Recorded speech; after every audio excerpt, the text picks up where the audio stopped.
Unit 5. Unit 5. Urban Underworlds.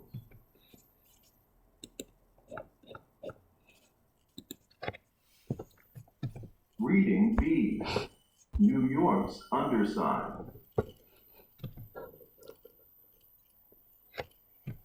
A dangerous job.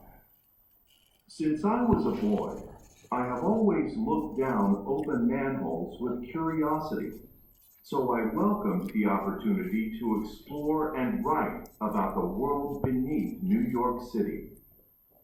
With a group of 11 sandhogs, the nickname for the workers who build New York's underground, I boarded a slow, shaky elevator lit by a single light bulb. Slowly, we went down a shaft dug through 200 meters of rock.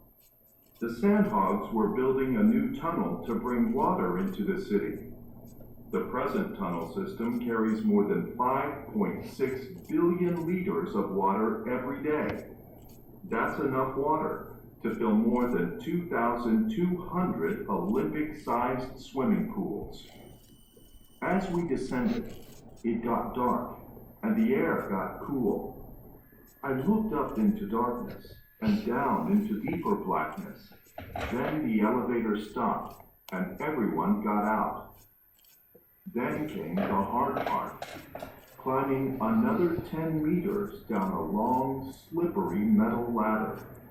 At the bottom was a dark tunnel filled with dust and smoke. Sandhogs were using explosives like dynamite to cut through the solid rock. The tunnel extends slowly, only 4 meters a day, and with each day come new dangers.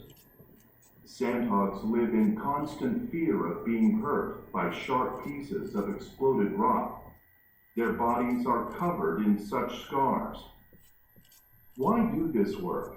I asked Brian Gallagher, a sandhog for 16 years. Brian's father was a sandhog too, but it is not tradition that brought him here. It's the money, he said. An experienced sandhog earns over $100,000 a year. The rewards are well deserved.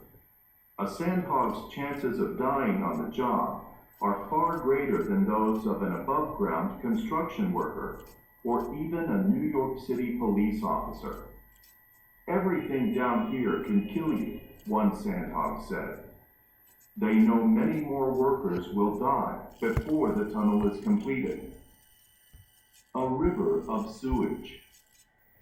On another trip below the city, sewer worker Jeff Kwame showed me how the city's sewage is kept flowing smoothly. We went down a manhole wearing plastic bodysuits, gloves, and tanks of air. Everything around us was wet and slippery as we climbed carefully down 12 meters and then stopped on a narrow concrete step. In front of me was a fast-moving river of sewage, nearly 2 meters wide. It smelled awful. I asked Kwame, "What happens if you fall in and you're not attached to a rope?" He said, "If you didn't pull yourself out, you'd drown in the sewage." But unlike the dangers sandhogs face, such situations are rare.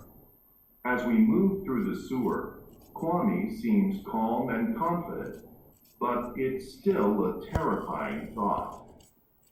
Later, as we left the darkness and danger below, Kwame joked, "See any alligators?" Over the years, there have been stories about giant alligators living in the sewers. I tell Kwame that in 1935, the New York Times reported an alligator was pulled from a sewer. He still didn't believe it, and we laughed together as we climbed back to the surface.